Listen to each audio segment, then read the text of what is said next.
esta charla sobre Naciones Unidas, una organización que nos dio justamente hace 75 años. En un primer momento iba a venir un experto americano de esta charla, por los problemas de la pandemia no ha podido venir, entonces me he brindado humildemente o modestamente. Hola, Chencho, buenas tardes. Cuando termine mi intervención, el que quiera participar tiene varias formas de hacerlo que están indicadas ahí.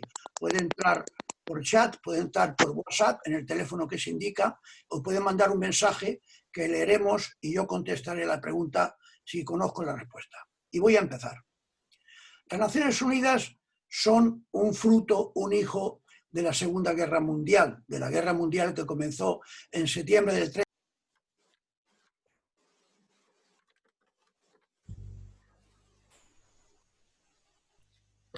Actives el micro.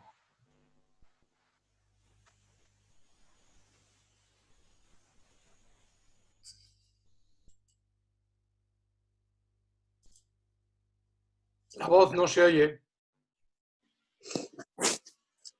No se oye. Chencho, no se oye.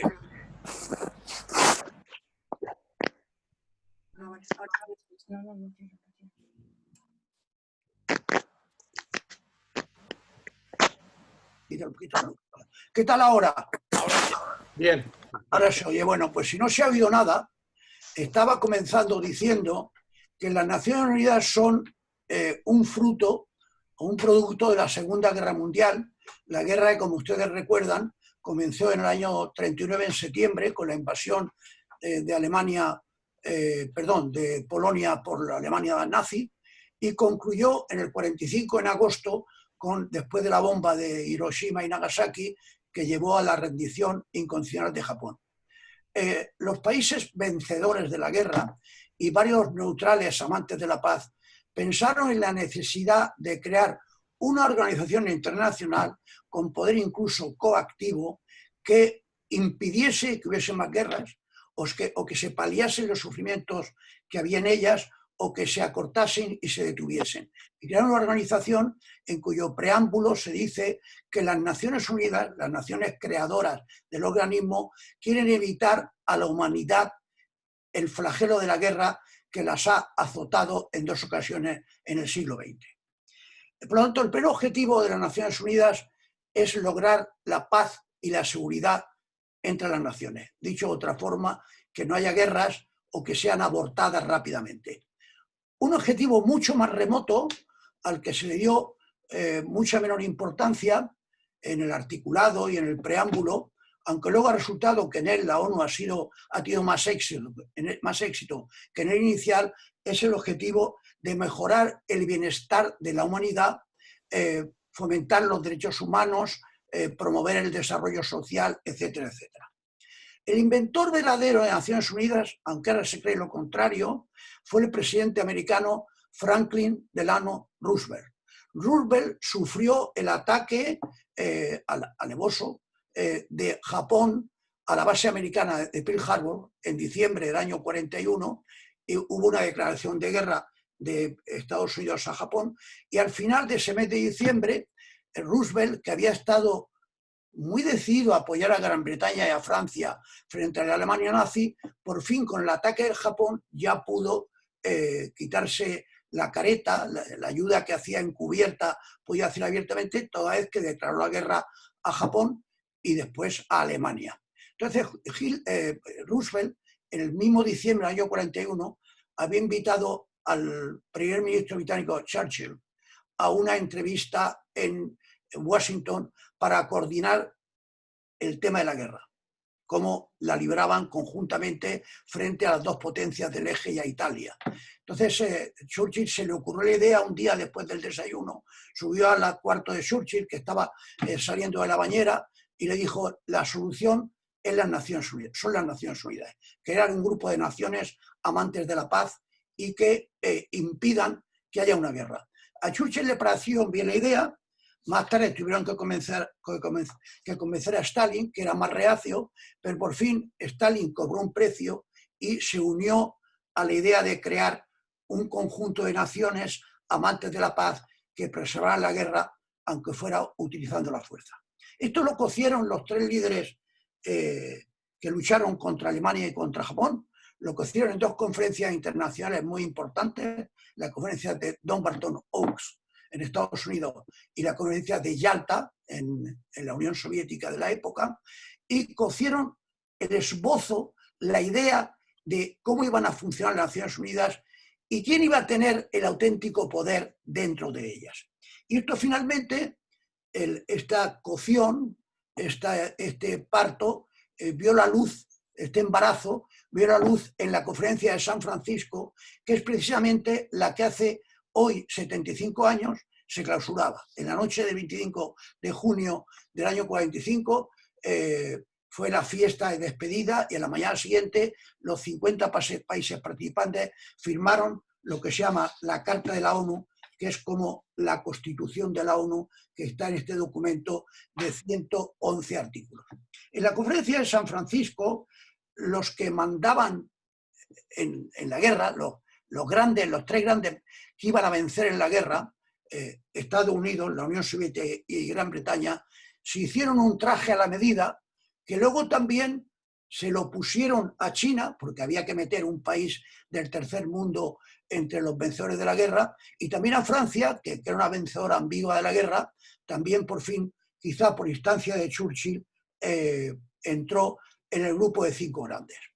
¿Cuáles son este traje a medida que se hicieron los grandes en la conferencia de San Francisco y que para los pequeños fue un trágala, pero no tuvieron más remedio que aceptarlo? Pues fue que en la ONU habría dos órganos importantes, que es la Asamblea General y el Consejo de Seguridad, y que en el más importante de todos, que es en el Consejo de Seguridad, que solo hay 15 miembros, habría 5 miembros especiales, especialísimos, la aristocracia de la ONU, porque tienen dos privilegios. Uno, que tienen el veto, que ahora diré en qué consiste, y otro, que son miembros permanentes de ese Consejo de Seguridad. Están siempre sentados en él desde hace 75 años, mientras que los demás tienen que acudir, los que no son permanentes, que son 10, porque el Consejo de Seguridad comprende 15 miembros, los no permanentes tienen que hacer una campaña electoral trabajosa, costosa, aduladora para entrar en el Consejo, y entran como término medio los países muy pequeños cada 15, 20 años, España más o menos cada 10 después de una elección trabajosa, y los países más grandes como Japón o la India o Alemania con algo más de frecuencia, pero desde luego están temporalmente, no pueden repetir mandato de 2 años y además no tienen el veto. El tema del veto fue el escollo más importante de la conferencia de Yalta, cuando se repartieron en el mundo los vencedores de la guerra, un poco antes de que muriera Roosevelt, y también un escollo importante, sobre todo, en la conferencia de San Francisco, que duró 7 semanas y que fue desde abril hasta finales de junio del año 45. Un momento que se atascó de tal manera por la terquedad de la Unión Soviética, que quería no solo que existiera el veto para ella, Estados Unidos, Gran Bretaña, Francia y China, sino que incluso existiera un veto no sobre la decisión que se tomaba sobre una resolución, sino incluso sobre si se podía discutir un tema o no se podía discutir, cosa ya era ya una muestra de favoritismo, de falta de democracia brutal. Si ya el veto por sí es antidemocrático y debería estar ya obsoleto, ya no permitir que ni siquiera se discutiera un tema era algo demasiado. Y para convencerlo, Roosevelt y Gran Bretaña no vacilaron en vender a Polonia. Esto es una vergüenza de los vencedores de la Segunda Guerra Mundial, que le entregaron Polonia a la Unión Soviética para que instalara en Varsovia un gobierno títere en base a que Stalin dejara caer que quería tener veto hasta sobre el derecho a discutir un tema. Lo dejaron atado y bien atado hasta el punto de que para que haya una revisión de la Carta de las Naciones Unidas, de este documento, hace falta una mayoría de la Asamblea considerable, y por otra parte que ninguno de los 5 señoritos, ninguno ni Estados Unidos, ni la Unión Soviética, ni Gran Bretaña, ni China, ni Francia se opongan. Si uno solo se opone, no puede haber una conferencia que revise el tema del veto o el que sea. Entonces esa conferencia nunca ha tenido lugar. la ONU se ha revisado en otras cosas pequeñas, pero se ha revisado en el tema de si 5 naciones, al cabo de 75 años de haber ganado una guerra, pueden tener un privilegio tan brutal como significa que uno solo de ellos, uno de los 5, pueda vetar que se tome una decisión sobre un tema que interesa acuciantemente al resto de la humanidad. La ONU debutó curiosamente con lo que se llamó el caso español, y es que como España había participado, había colaborado en la guerra con la Alemania nazi, como es lógico, la Alemania nazi, Japón e Italia no entraron en la ONU, pero los que habían colaborado de alguna forma con las potencias perdedoras tampoco entraron. Entonces, el caso español fue prácticamente lo que se debatió inicialmente en la ONU. Ya empezó cuando la ONU se reunió provisionalmente en Londres, antes de irse a Nueva York primero, a un lugar de Nueva York, y donde se juegan los mundiales de tenis, por cierto, y luego al edificio que se construyó. Y se discutió el tema español y la ONU decidió que había que retirar los embajadores de España por haber colaborado con el nazismo. Casi todos los países lo hicieron, menos el Vaticano, Argentina, la República Dominicana y algunos otros. El segundo tema importante, este fue un tema menor porque se discutió en poco tiempo. El segundo tema importante que tuvo la ONU y que aún sigue teniéndolo es el tema del nacimiento del Estado de Israel. El Estado de Israel, en contra de lo que se cree, no es una creación de Estados Unidos. Estados Unidos no se inventó a Israel y lo impuso en el lugar donde está el Estado de Israel. El Estado de Israel lo parió la Nación Unida, lo parieron la Nación Unida. Hubo una serie de disturbios, de atentados entre árabes y judíos en los años 46 y 47 en lo que entonces se llamaba el Protectorado de Palestina, y en ese momento Gran Bretaña, harta del tema y incluso de las bajas que tenían los soldados británicos, hubo un diplomático español, Gallostra, que murió en un atentado contra un hotel en esas fechas. Gran Bretaña, que era la potencia administradora, manifestó públicamente que se retiraba. Entonces la ONU, aceleradamente, le encargó a un comité de, creo que fueron 11 embajadores de diversos países, neutrales, del este, del oeste, que emitieran un dictamen sobre lo que tenía que ocurrir con Israel y Palestina. Entonces, los embajadores, por una clara mayoría, dictaminaron que debían nacer 2 estados simultáneamente. Un estado con mayoría de población judía, pero también con bastantes árabes, y un estado con mayoría de población árabe, que se llamaría Palestina, también con bastante población judía dentro. El día que se tomó esa decisión, la ONU votó, entonces ya votaron los países y por una clara mayoría también, creo que fueron 33 votos a favor, 13 en contra y 10 abstenciones, que eran los miembros que tenía la ONU en el año 47, eran 33, 46 y 10, 56. Entonces decidieron aprobar lo que acabo de contar. Nacerían 2 estados el mismo día y uno sería Palestina y otro sería Israel.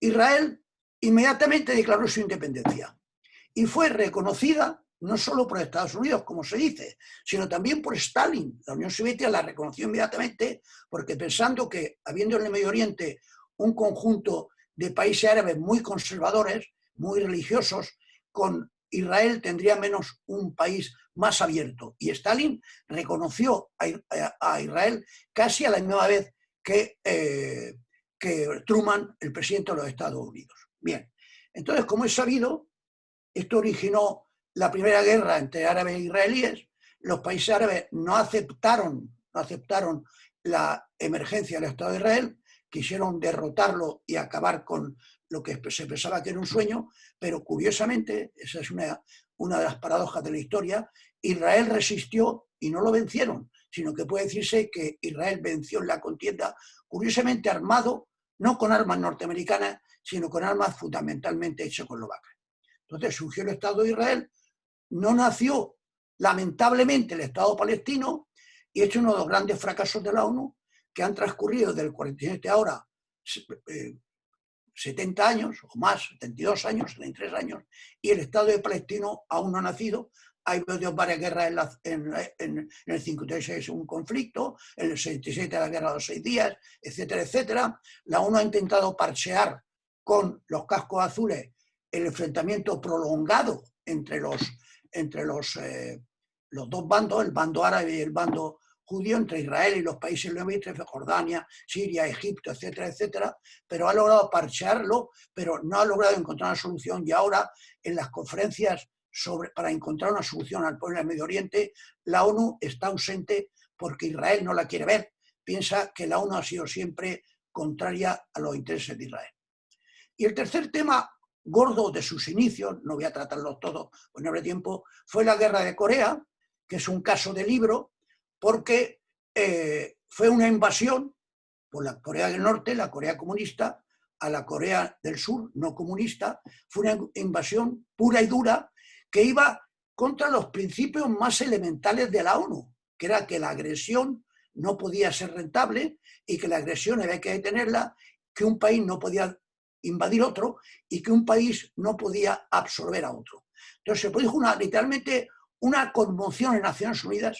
En ese momento el secretario general era un noruego muy bien intencionado, el señor Lee, y este consideró que era una declaración de guerra a las Naciones Unidas. Entonces movilizó a los países de las Naciones Unidas y, aprovechando, curiosamente, que la Unión Soviética no se sentaba esos días en el Consejo de Seguridad, estaba ausente adrede, probablemente por protestar que en la ONU aún no estaba la China de Mao, que tenía en aquel momento 700 millones de habitantes, y estaba la China de Chiang Kai-shek, que tenía 19 millones de habitantes. Protestando por eso, está ausente, y entonces se aprobó una resolución en que se pedía a los estados que formaban la ONU que defendieran la independencia y la soberanía de Corea. Entonces fue la guerra que conocerán los de mi edad.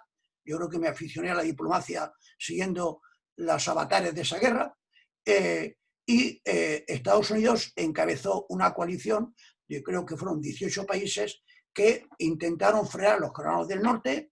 Eso originó varios problemas, entre otros la soberbia del general MacArthur, que es el que mandaba el mando aliado, hizo que hiciera cosas que fueran en contra de lo que deseaba Truman, y por fin MacArthur fue destituido, se firmó la paz entre las dos Coreas, o mejor dicho, los países de la ONU lograron un armisticio y las dos Coreas quedaron separadas como están hasta ahora. Pero digo que el caso de Corea fue un caso de libro porque la ONU intervino conjuntamente para parar una agresión. Luego llegó el momento de la Guerra Fría, y en ese momento, dada que empieza a producirse una digamos, pelea, una disputa soterrada entre la Unión Soviética y el mundo occidental, capitaneado por Estados Unidos, entonces empieza a aflorar el veto.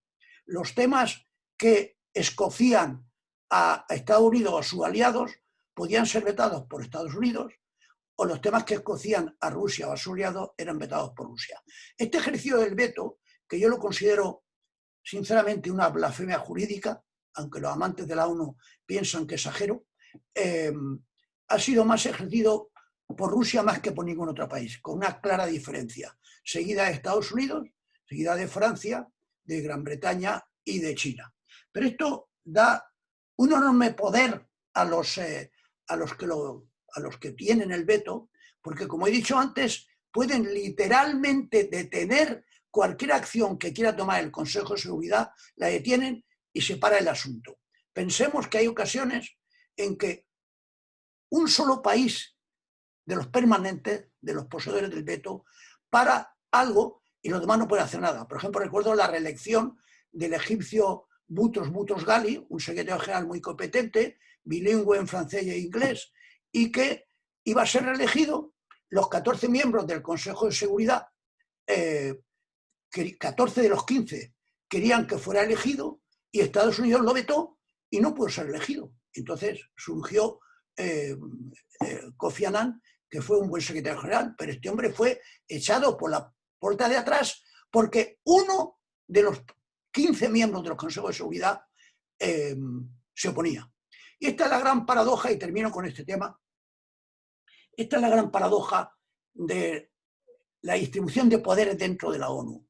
La ONU tiene dos grandes miembros, porque el secretario general puede ser un señor apagado, anodino, muy buena persona, por cierto, y buen jurista, como el que salió hace poco, el señor Ban Ki-moon, el coreano, o puede ser un tipo más carismático, más sexy, como Kofi Annan, pero no tiene ningún poder. El secretario general de la ONU es el más alto funcionario de la ONU. No puede tomar una medida para traer la paz a una zona si el Consejo de Seguridad no la aprueba. Entonces, la ONU está viendo dos órganos importantes: el Consejo de Seguridad y la Asamblea. La Asamblea es un órgano en el que todos los miembros de la ONU, los 193 o 194 que la integran, están en situación de absoluta paridad. Es decir, Andorra tiene el mismo poder que Estados Unidos o que China. Y San Marino tiene el poder que Alemania o que Japón. Lo cual es un poco paradójico, pero es la democracia absoluta dentro de la ONU. Ahora bien, ¿qué ocurre? Hay algo de parodia en todo ello. ¿Por qué? Porque la Asamblea General no tiene un poder decisorio compulsivo. Lo que aprueba son normalmente declaraciones que tienen fuerza moral, que pueden desprestigiar a un país que no lo acata, pero no puede ser obligado de forma coactiva. Esto solo ocurre en el otro órgano importante, que es el Consejo de Seguridad, que está integrado por 15 miembros, de la forma que he dicho, en las que hay 5 que tienen el veto. Primero, el Consejo de Seguridad tiene la competencia para tratar de los temas de paz y guerra y seguridad. Si está el Consejo de Seguridad tratando ese tema, la Asamblea General no toca pelota, hablando muy popularmente. Y luego el Consejo de Seguridad tiene que él sí puede imponer medidas coactivas. Otra cuestión es que luego se apliquen o no se apliquen, pero el Consejo de Seguridad aprueba una resolución y puede tomar medidas coactivas que afecten a la economía o incluso a la seguridad de un país. Este tema del veto de los 5 tiene unos aspectos hasta jocosos. Por ejemplo, los 5 tienen potestad para vetar la entrada de un nuevo país. Y esto es lo que pasó a España. España fue en el año 45 considerada una paria, como fue considerada una paria Alemania o Italia o Japón o otros 14. Irlanda tampoco estaba bien vista en ese momento porque la vetaba Rusia, mientras que Estados Unidos vetaba a Bulgaria. Y entonces España tardó, junto con Japón, junto con Irlanda, junto con Italia, junto con Bulgaria y con otros 14 países, tardó 10 años en entrar. No tardó 10 años en entrar, como dijo el otro día, no sabemos si ingenuamente o que el que le hizo el discurso era un tipo bastante analfabeto. Nuestro presidente del gobierno hace un par de meses dijo que España no había entrado en la ONU cuando se creó porque España era un país democrático.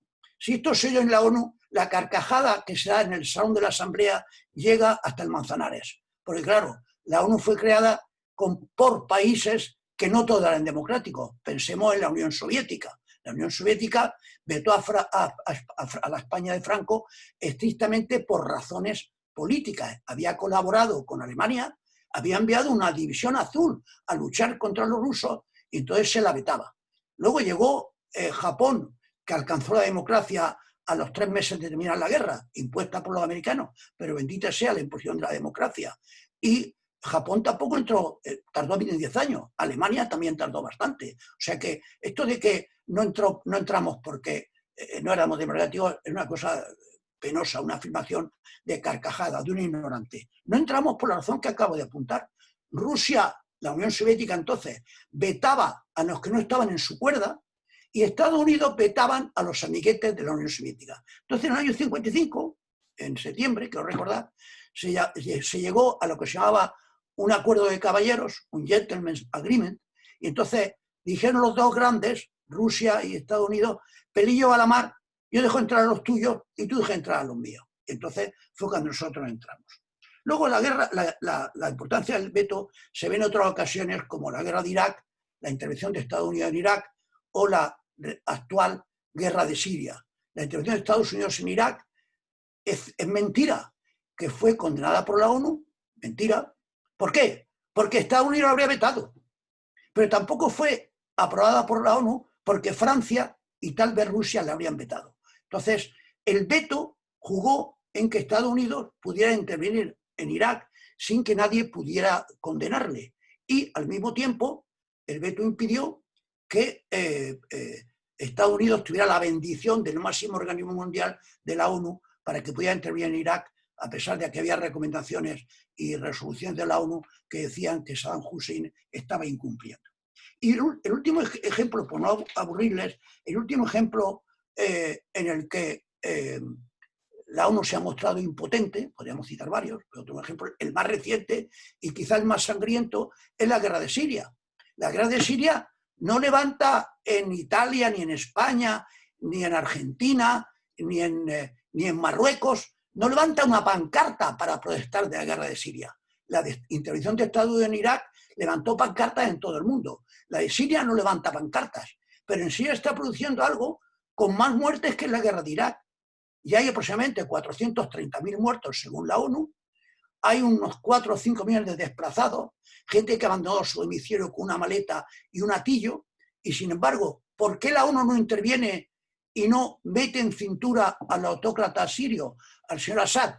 Porque Rusia, a veces con el acuerdo de China, veta cualquier resolución que sea en contra de Assad, aunque Assad está reprimiendo a su población, y por supuesto es sabido, la ONU lo ha dicho, que ha utilizado con frecuencia armas químicas contra su población. Rusia ha lanzado 12 vetos para proteger a su aliado, en 6 ocasiones apoyado por China, y entonces la ONU ha sido inoperante por este privilegio omnímodo, abusivo, increíble en el siglo XXI que tiene un país para obstaculizar la labor de la ONU. Cuando se discutió el veto en San Francisco, no todo el mundo estuvo de acuerdo.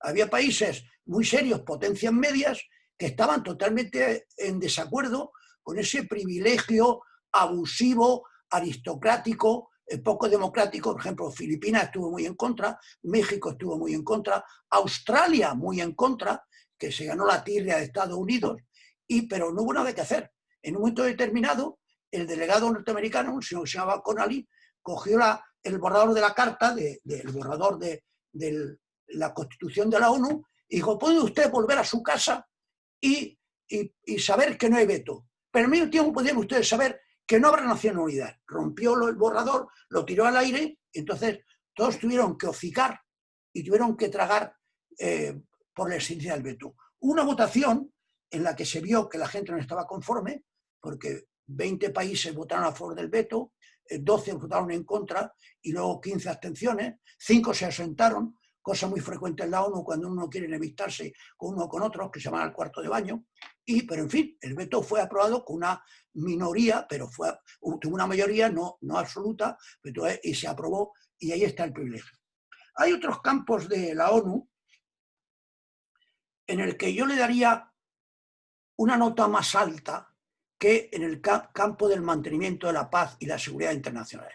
En el campo del mantenimiento de la paz tiene el gran lunar de Palestina e Israel y otros más que podríamos mencionar, pero ha tenido ciertos logros como paró el conflicto de El Salvador, paró el conflicto de Mozambique, intervino en Camboya, en otros sitios, sin embargo, se ha mostrado inoperante. Por ejemplo, pensemos en 2 temas muy cercanos a nosotros. El tema de Gibraltar, pues tiene una postura diciendo que es un territorio a descolonizar, pero no hace nada más, se queda ahí parado. Y sobre todo en el tema del Sáhara, en el Sáhara ha habido diversas resoluciones, la última fue aprobada cuando yo estaba en la ONU, en la que se decía que tenía que haber un doble referéndum, uno primero en el que participarían solo las personas que estaban en el censo hecho por España en el 75, y entonces se decidiría qué régimen iba a adoptar provisionalmente el territorio, una anexión a Marruecos, un gobierno autónomo que decidiera en el futuro si iba con Marruecos o si quedaba independiente o si formaba una especie de federación, una especie de Puerto Rico con Marruecos. Y luego, al cabo de 5 o 6 años de tener ese gobierno autónomo, la ONU diría de nuevo, organizaría de nuevo un referéndum en el cual ya participando todos los que han nacido en el referéndum desde que nos marchamos nosotros, de septiembre a octubre del 75, ya el territorio decidiría para siempre su futuro en cualquiera de las formas que he dicho. Esto se aprobó por el Consejo de Seguridad y desde entonces no se ha movido el asunto.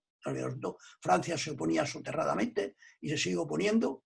y el tema lleva sin resolver pues desde aquella época, que está parado. Hay unos cascos azules de la ONU, eso engorda el presupuesto de la ONU en el sentido de que es más gravoso el presupuesto de la ONU, pero otro caso en el que la ONU no resolvió. Pero con todo, hay cosas en el tema de paz y seguridad que la ONU ha resuelto, unas trabajosamente, otras fácilmente, pero en conjunto yo le daría una nota regularcita, yo le daría un aprobado muy raso, muy raso.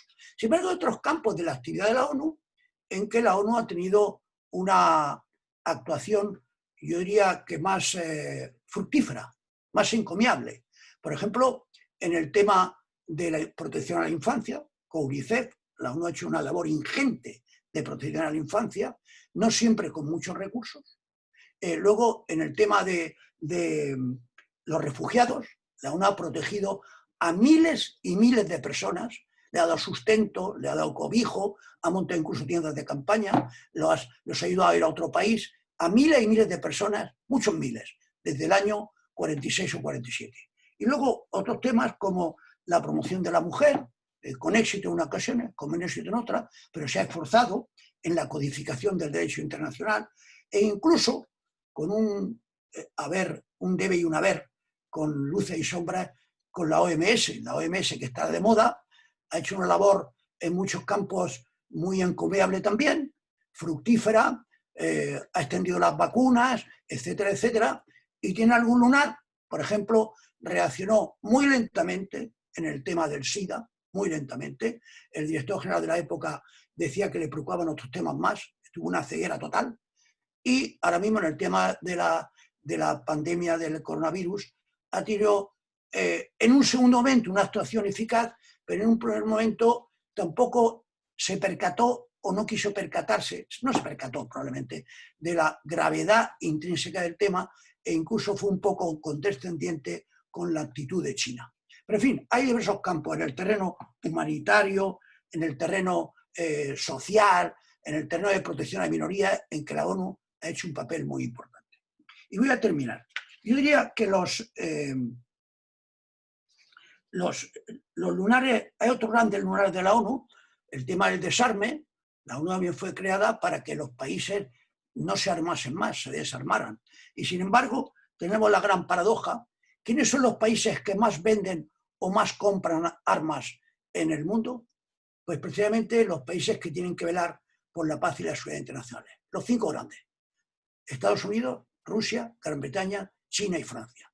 China es el que más compra y los que más venden son los otros 4. Precisamente los encargados de velar porque haya un desarme global en el planeta.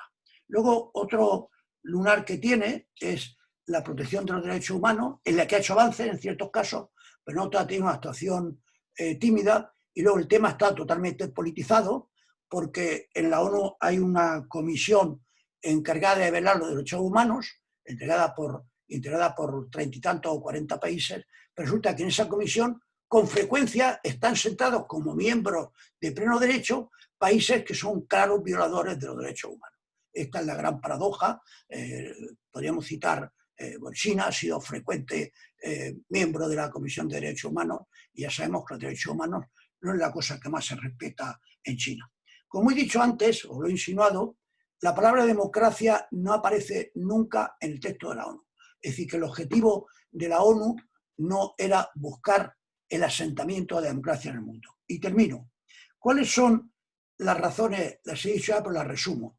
¿Cuáles han sido las razones de este balance mediocre de la ONU en el tema más importante para el que fue creada? En el tema de la paz y seguridad internacionales, en el tema de que no haya guerras. ¿Cuáles son? Pues yo creo que los problemas más grandes son, el primero lo he dicho, es el veto, que un país, el caso de Siria que he mencionado, puede tener una guerra que dura ya 7 o 8 años, y esto no hay un intento de detenerla, porque hay un miembro que puede vetarlo, es una monstruosidad jurídica, una monstruosidad jurídica. La ONU, si no existiera, habría que crearla, pero habría que retocar este punto.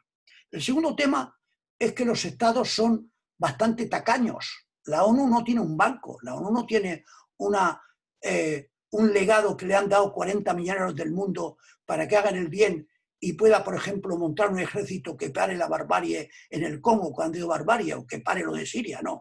La ONU, cuando hay una situación que afecta a la paz y monta un cuerpo de paz para intentar pararlo o para separar a los contendientes, tiene que mendigar a los estados que le integran. A unos les pide soldados, a otros les pide camiones para trasladar a la tropa, a otros les pide aviones, a otros les pide armamento. Entonces la ONU está siempre en una precariedad económica absoluta. Los países que la integran pagan con arreglo a su participación en la renta mundial. Estados Unidos es el que más paga, Estados Unidos paga aproximadamente el 21 o 22%. Nosotros en mi época éramos el octavo o noveno contribuyente, hace unos 12 años, ahora creo que somos el 11º, pero todos los estados, tanto los que aportan mucho como los que aportan menos, son un poco tacaños, son cicateros a la hora de darle recursos a la ONU para la UNICEF o para la OMS o para montar una operación de paz. Yo recuerdo cuando estaba allí, estoy terminando, que Kofi Annan, cuando había que montar una operación de paz, nos llevaba a 30 embajadores de países más o menos pudientes y nos confesaba en su despacho y te pedía lo que fuera. A mí en una ocasión me pidió 3 aviones para trasladar tropas a Liberia, en otra ocasión me pidió camiones y a otros les pide, usted puede mandar un batallón, usted puede mandar 4 compañías. O sea, la ONU está siempre mendigando porque los países son cicateros. Y por último, el último tercer escollo que tiene la ONU es el artículo 2.7 de su carta, que establece de forma rotunda e inequívoca el tema de la no injerencia. Cualquier tema dentro de la jurisdicción interna de un país no puede ser abordado por las Naciones Unidas. Supongamos que hay un país que está oprimiendo de forma salvaje a su población, que está haciendo algo que va claramente en contra de los derechos humanos. Entonces, ese país y los que están muy celosos del principio de la no injerencia, porque fueron colonias sometidas a grandes potencias o por otras razones, inmediatamente levantan los escudos y la ONU con mucha frecuencia se ve impotente para actuar, para parar algo que va en contra del principio más elemental de defensa de los derechos humanos. Muy bien, estoy a la disposición de quien quiera preguntar si conozco la respuesta. Hemos dicho que se podía preguntar bien interviniendo a través de la pantalla, bien en el teléfono que aparecerá ahí haciendo un WhatsApp, o bien mandando un mensaje. Entonces, me serán enviados a mí y yo o lo leo aquí, o alguno de ustedes que quiera preguntar, que levante la mano. Veo aquí a alguien que es Carlos Sánchez. ¿Sí? ¿Es Carlos Sánchez? ¿Sí o no? ¿Carlos? O veo a Antonio Viñal. Antonio Viñal tiene la palabra. Chancho, bueno, en primer lugar quisiera agradecerte tu exposición, que ha sido clara, concisa y rotunda en algunos temas, sobre todo el del veto, al que has calificado muy claramente como una blasfemia jurídica. Yo quería hacerte 2 preguntas. La primera, España en estos momentos es el 9º, 10º contribuyente. Esto supone aproximadamente un 0,47% del presupuesto de Naciones Unidas, pero esto es lo que España da. ¿Pero qué obtiene a cambio? ¿Qué obtiene en volumen de contratos que la ONU otorga a España? Porque aquí creo que, al contrario, ocupamos el número 49 o 50. Es decir, hay una desproporción enorme entre lo que damos y lo que recibimos. Correcto, un porcentaje mucho más reducido de lo que damos. Somos ahora mismo, no sé, el 10º o el 11º, si tú lo has visto, pues lo tienes con más rigor que yo. Pero de luego, siempre una de las batallas de nuestra misión allí, y cuando viene aquí el secretario general, se le dice que España no obtiene en contratos, aunque hemos crecido, pero no obtiene ni muchísimo menos el mismo porcentaje que allí hay unos países muy bien colocados, que son con frecuencia los nórdicos, con frecuencia Canadá, algunos países que han colaborado mucho con los cascos azules y tienen unos lobbies intensos y efectivamente lleva razón, España no obtiene una un porcentaje de lo que la ONU ya gasta dinero, porque claro, tiene que equipar a todas las tropas, tiene que comprar cosas para los refugiados, comida, mantas, tiendas de campaña, y ya tiene un presupuestito que no está mal para adquisición de artículos de todo tipo, y sin embargo España está baja en el sentido, y somos un gran contribuyente. Cuando yo estaba en la ONU, nosotros pagábamos más a la ONU que Rusia, que era un poco de broma. Ahora ya esto se ha enmendado, han subido la cuota rusa, pero hay una pelea enorme porque en Estados Unidos, bajo Estados Unidos, su contribución a la renta mundial en el momento que estaba yo allí era del 26%,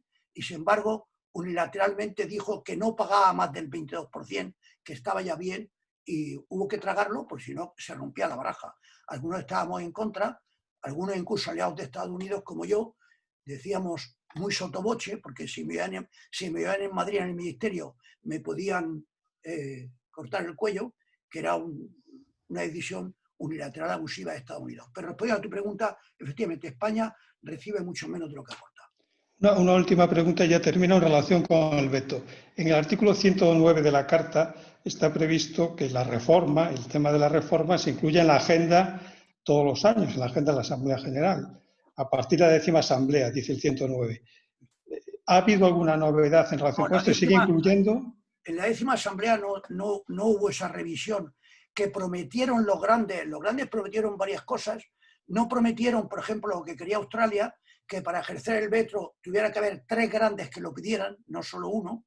Eso no lo cumplieron, pero sí dijeron que normalmente a los 10 años se revisaría la Carta o haría una conferencia para revisarla. Ahora, no se ha celebrado por una razón muy sencilla, porque el artículo siguiente, o el mismo que han leído, dice que para revisarla tendría que aprobarse por todos los estados, por 2/3 de los estados, ser ratificado por sus parlamentos, incluidos los 5 de los países famosos. ¿Qué hacen? Gracias. ¿Alguna otra pregunta? Creo que me ha entrado alguna por el WhatsApp. Sí, veo aquí sí, adelante, no sé el nombre, pero adelante. Lo veo el de las gafas, con el bolígrafo en la mano, adelante. Sí, buenas. Hola. Muchas gracias, don Inocencio Arias. Le voy a formular unas 3 preguntas en material, me las puede contestar si quiere a la vez. Es en referente al proceso de descolonización. Lo ha tocado en la conferencia y me gustaría, si tiene a bien, pues profundizar en este tema. Hablando de notas, ya que le ha puesto nota a la ONU, ¿qué nota le pondría a usted o qué piensa al respecto sobre el papel de la ONU durante el proceso de descolonización durante los años 60 y 70? Asimismo, también le preguntaría si en esa tarea que ha realizado la ONU tuvo éxito o qué nota le pondría a usted, si tuvo éxito o fracasó. Bien.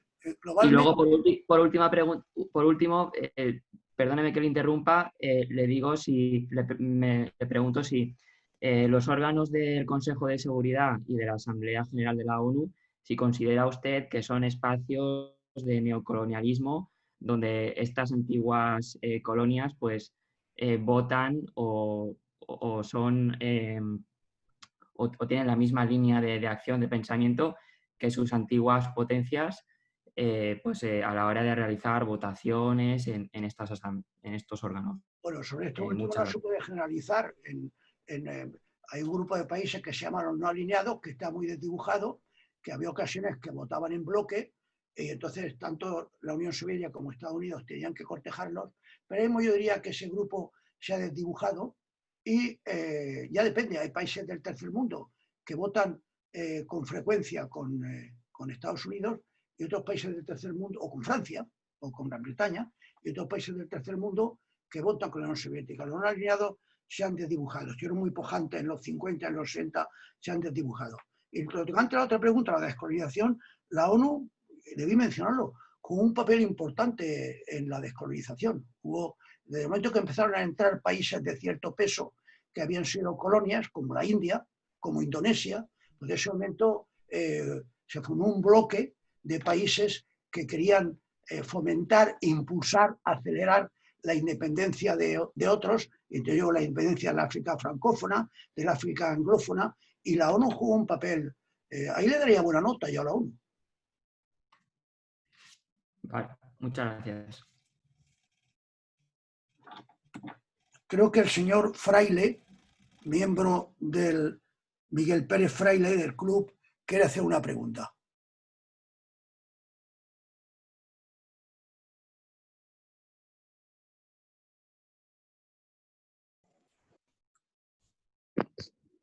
Inocencio, buenas tardes. Hola, hola. Buenas tardes. No, te lo he mandado por WhatsApp, pero bueno, ya, mira, simplemente, bueno, primero agradecerte como siempre la conferencia. ¿Cuál es la posición ahora mismo de la ONU respecto a Gibraltar o cuál ha sido la posición histórica de la ONU respecto al problema con Gibraltar nuestro? Bueno, la ONU aprobó una resolución, no recuerdo si es la 15-14, no me acuerdo, porque hace 10 años o 15 que abandonó la ONU. Pero la ONU aprobó una resolución en que establecía de forma clara y tajante que se trataba de un tema colonial, que Gibraltar era una colonia, por lo tanto, que no tenía derecho a obtener una independencia, pero que el tema debía ser resuelto de forma pacífica entre Gran Bretaña, la potencia administradora, y España. Y no se ha salido de ahí. Es decir, que nosotros logramos, en la época de Franco, curiosamente, que esa resolución dijera que Gibraltar era una colonia, pero no se ha avanzado más. Los ingleses se aferran a su idea, cosa que no se aferraron en Hong Kong, se aferran a su idea de que ellos tienen que respetar no solo los intereses de los habitantes de Gibraltar, que nosotros decimos también que los respetamos, tanto los gobiernos del PSOE como del PP han dicho, y UCD, que quieren respetar los intereses de los gibraltareños, pero por supuesto integrándolos en España. Pero los británicos, Londres dice que esos intereses incluye incluso que manifiesten su voluntad. Entonces, como digo, esta facultad no se le dio a los de Hong Kong. También es cierto que ya había un tratado entre Gran Bretaña y China, pero no se dio a Hong Kong, que tenía 7 millones de habitantes. El principio de la libre expresión de la voluntad no se respetó, y en Gibraltar, que son 40.000 o lo que sean, pues los británicos dicen que... Y está el tema empantanado. Gracias, Chencho, un abrazo.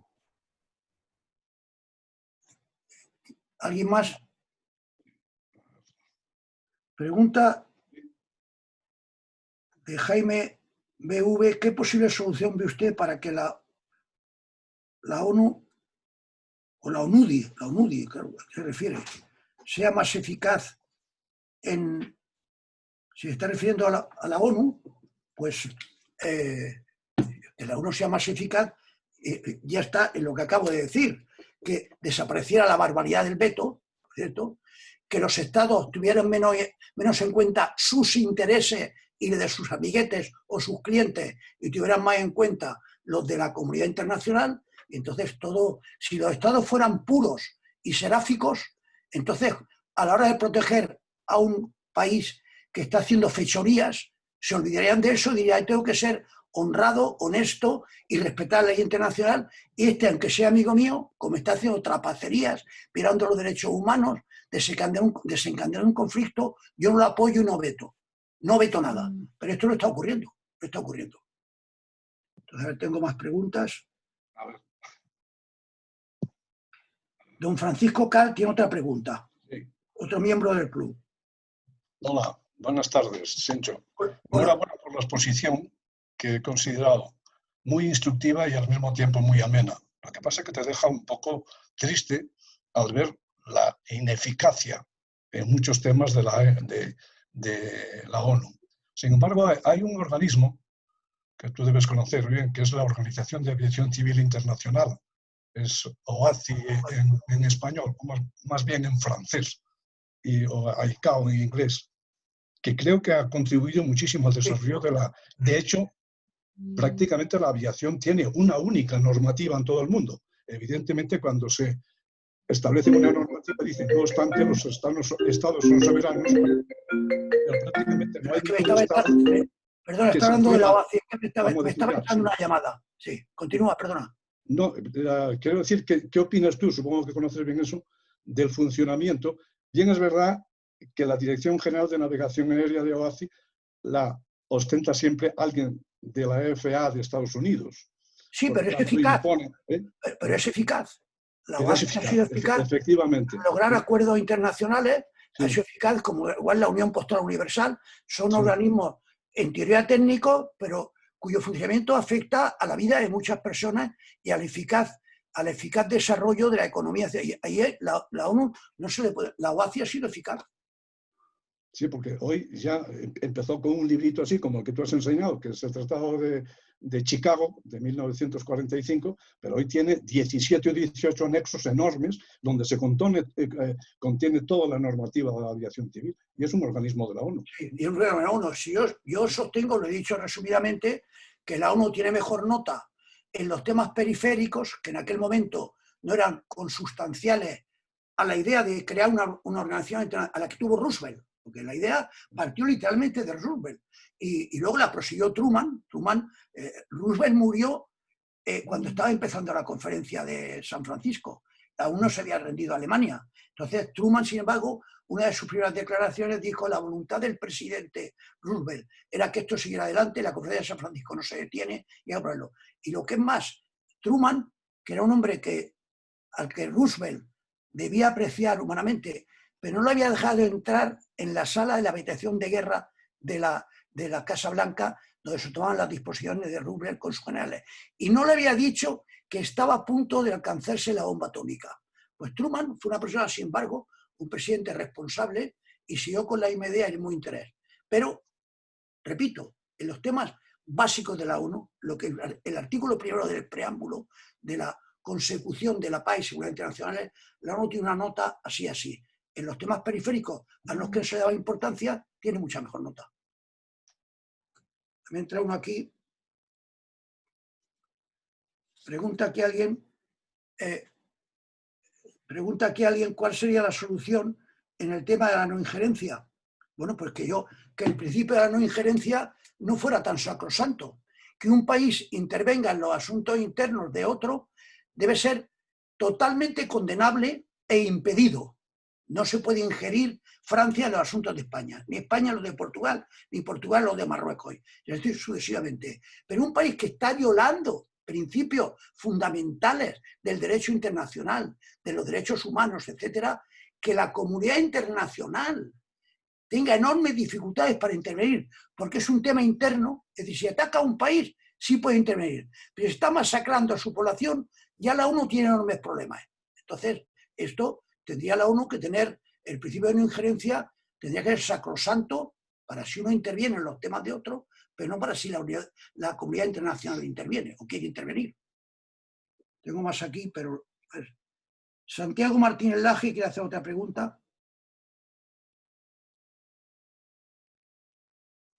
Santiago Martínez Laje, veo que aquí me pone una nota. No interviene Santiago, pues veo otra aquí de...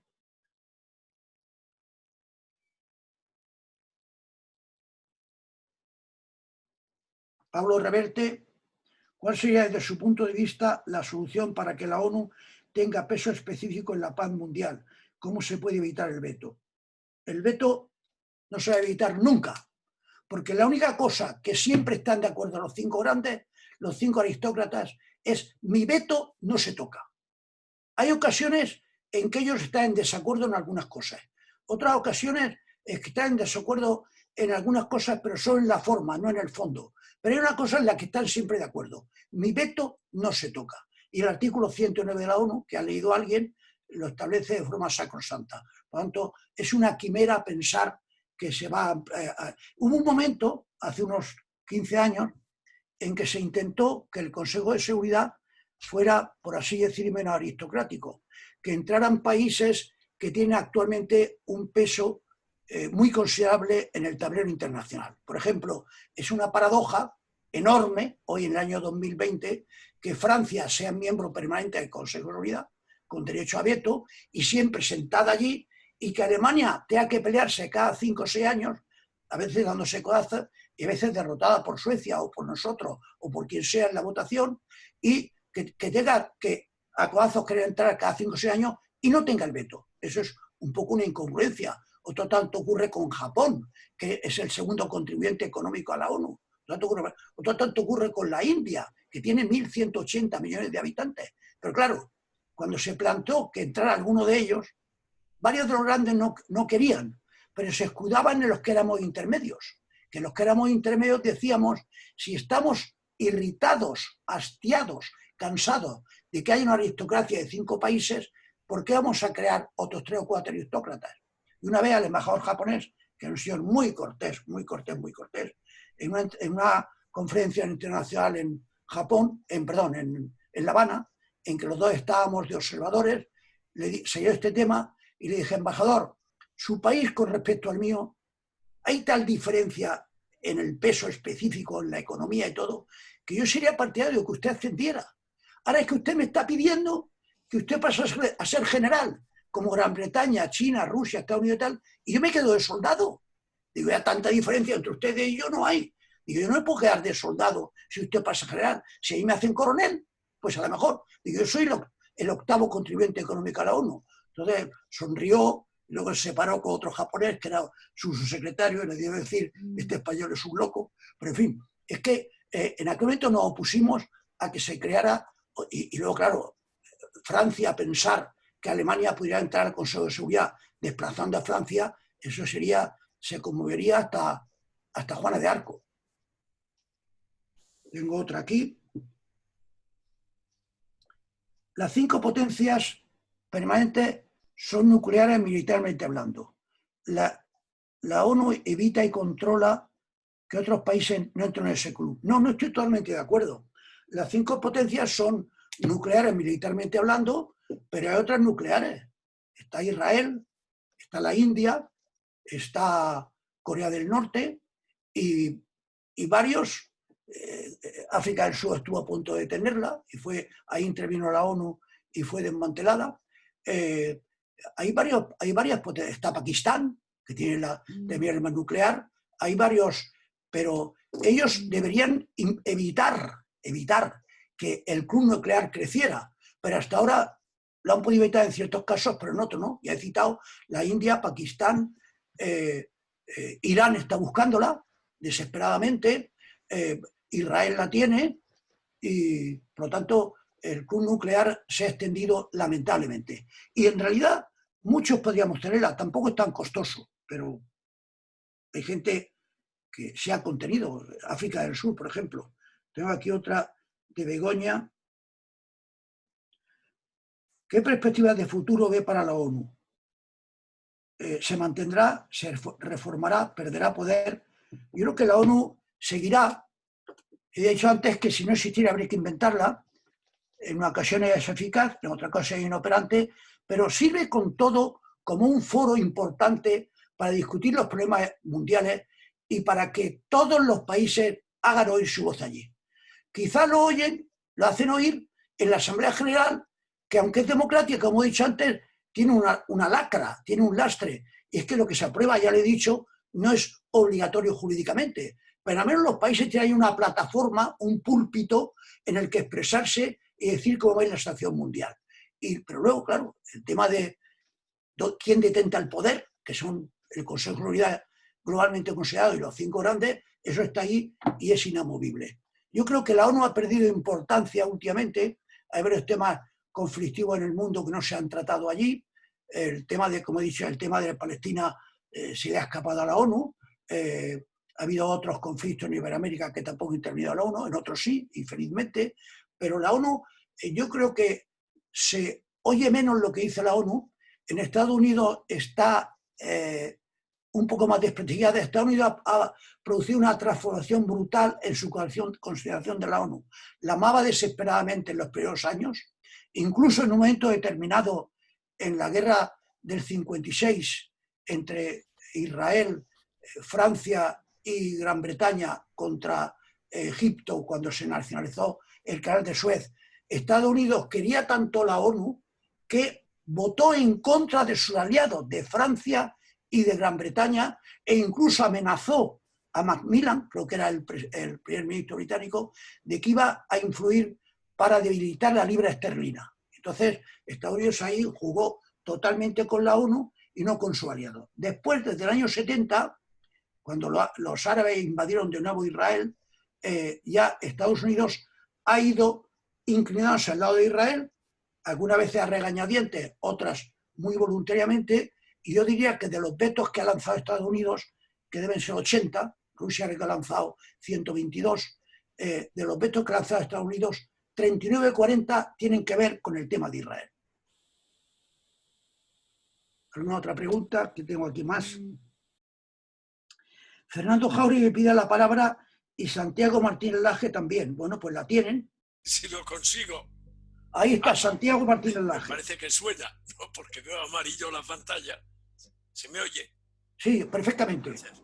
Bueno, yo quería felicitar al embajador Arias por la charla tan amena, en primer lugar, cosa que es muy de agradecer en estos días en que tenemos que oír tantas cosas, y documentada y llena de realismo.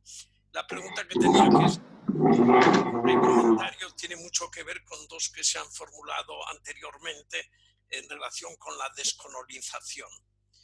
Y es verdad, como dices, embajador, que la Asamblea General, sus resoluciones no tienen fuerza vinculante, pero no es menos cierto que pese a eso, por ejemplo, en la década de los 60 y de los 70 del siglo pasado, en la famosa resolución, a partir de la famosa resolución 15-14-15, porque es la 1514 de la 15 Asamblea, 15-14-15, por eso me la sé de memoria, es la única que me sé de memoria, se lanza, aunque no tenga efecto vinculante, el movimiento descolonizador, y es, yo creo, la época dorada de Naciones Unidas, en la cual, pese a que las resoluciones de la Asamblea General no son vinculantes, sin embargo, qué duda cabe que la descolonización fue guiada por Naciones Unidas, ¿o no?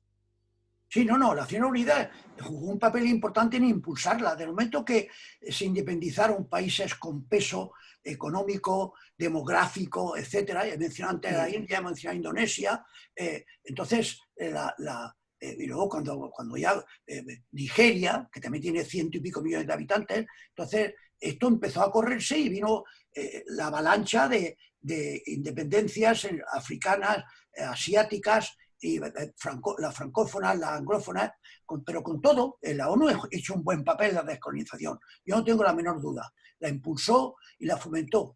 En algún momento la Guerra Fría la congeló momentáneamente, pero era un movimiento imparable. Pero sin embargo, aún tiene lunares como el tema del Sáhara. El tema del Sáhara está coleando desde el año 75 y la ONU, que ha aprobado ese plan de paz que he dicho ahora, no lo puede o no lo sabe imponer. Tanto, pero sí, globalmente yo le digo una nota a la descolonización, sin ninguna duda. Jáuregui tiene la palabra. Hola, no sé si me estáis oyendo. Buenas noches, Sí, Chencho. estamos oyendo.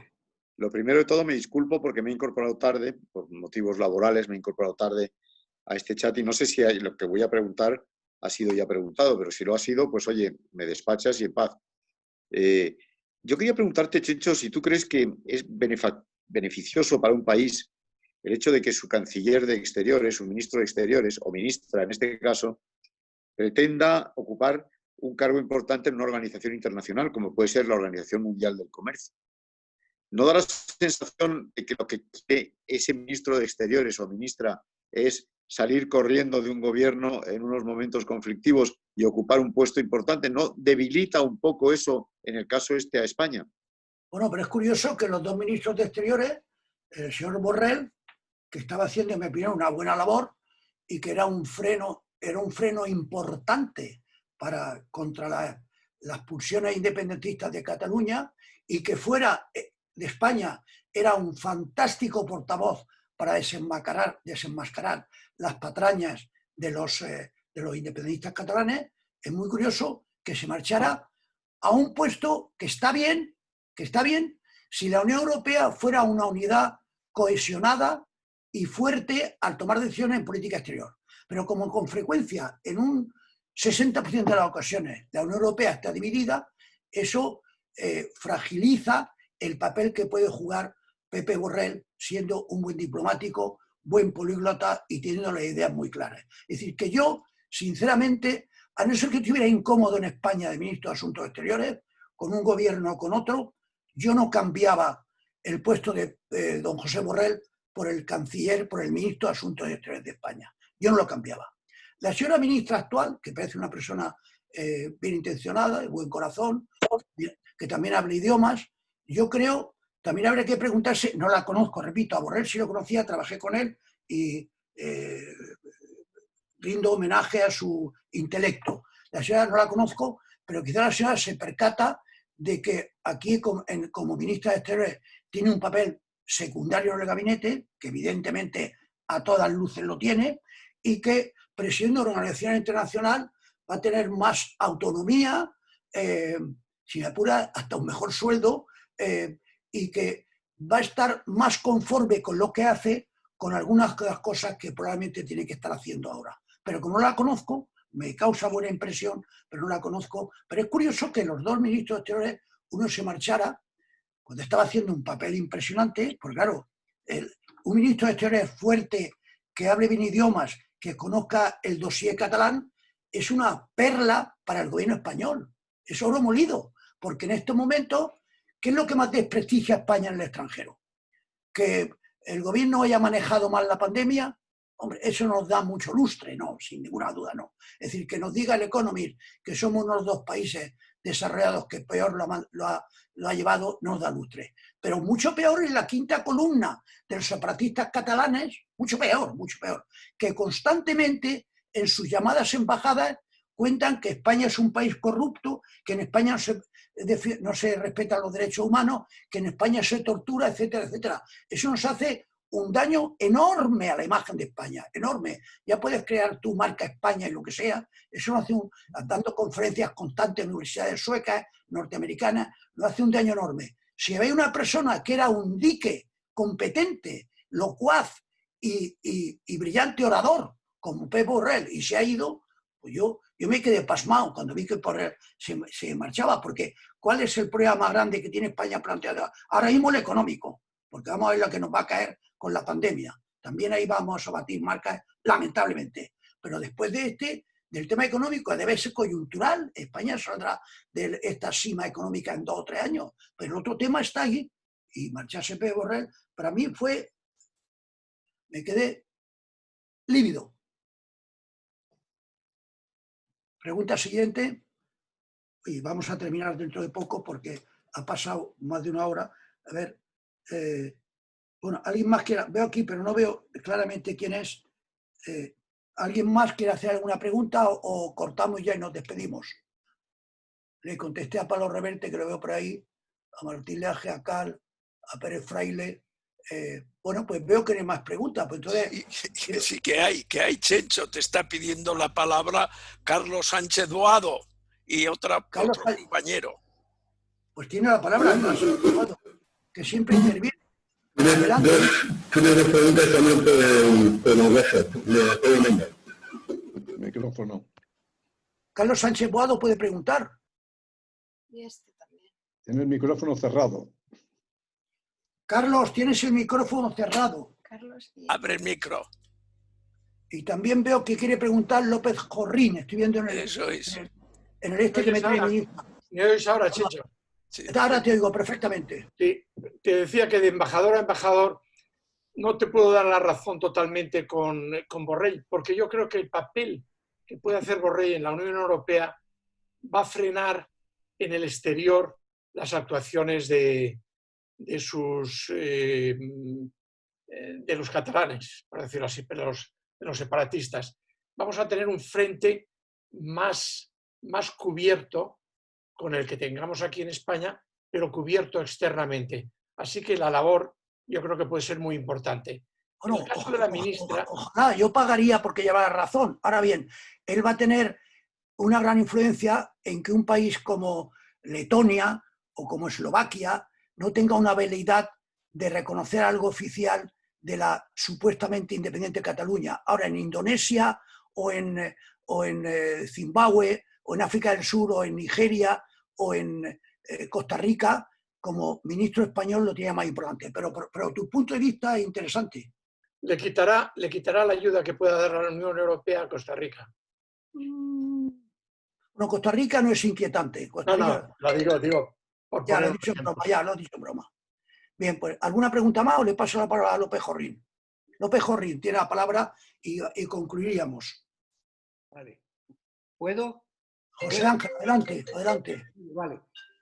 Voy a ser breve. Hubiera sido menos breve antes, pero voy a ser breve. Primero, Chencho, estoy absolutamente de acuerdo con una anterior intervención tuya que has dicho ahí. Segundo, creo que la ONU, si no existiera, habría que inventarla. Está bien. Tercero, creo que todos somos unos ingenuos creyéndonos que la ONU sirve realmente para algo, más que para desahogarnos. Esto ya lo dijo en su día La Fontaine, en el siglo XVII y XVIII. La raison du plus fort est toujours la meilleure.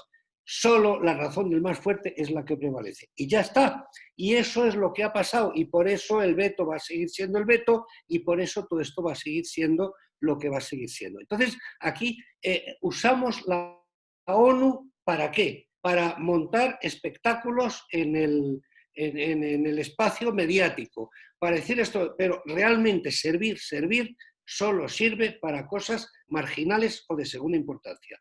Y si no, si sirve para algo, es más bien en el largo periodo, o sea, a largo plazo, más que nada desahogando a las personas. Es decir, la ONU, francamente, es que no puede ser que la gente piense que la ONU va a venir a resolver nada. La ONU no va a resolver nada. Hombre, nada es muy categórico, José Ángel.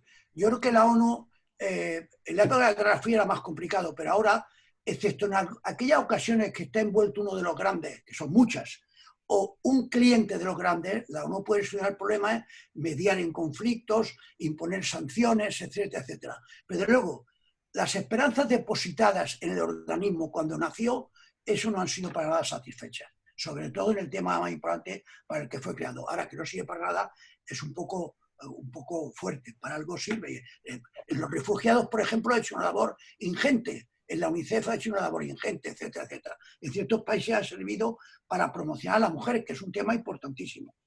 Veo aquí, voy a terminar con esta, la ausencia de Alemania en el Consejo de Seguridad, el artículo 2 de la no injerencia, herencia norteamericana de Henry Lodge Cabot, bueno, sería Henry Cabot Lodge, pero yo no estoy de acuerdo. Esto es una herencia, la no injerencia, por ejemplo, China es de los países que se opone más furibundamente a la, no injerencia, a la injerencia, más furibundamente. Argelia es un país que se opone brutalmente a la injerencia, quizás recuerda la colonización francesa. Y Cabot Lodge, pues la tendría, pero no creo, no es el defensor más acérrimo del principio, yo creo que hay peores. Pero luego termina la pregunta, y etcétera, no lo veo.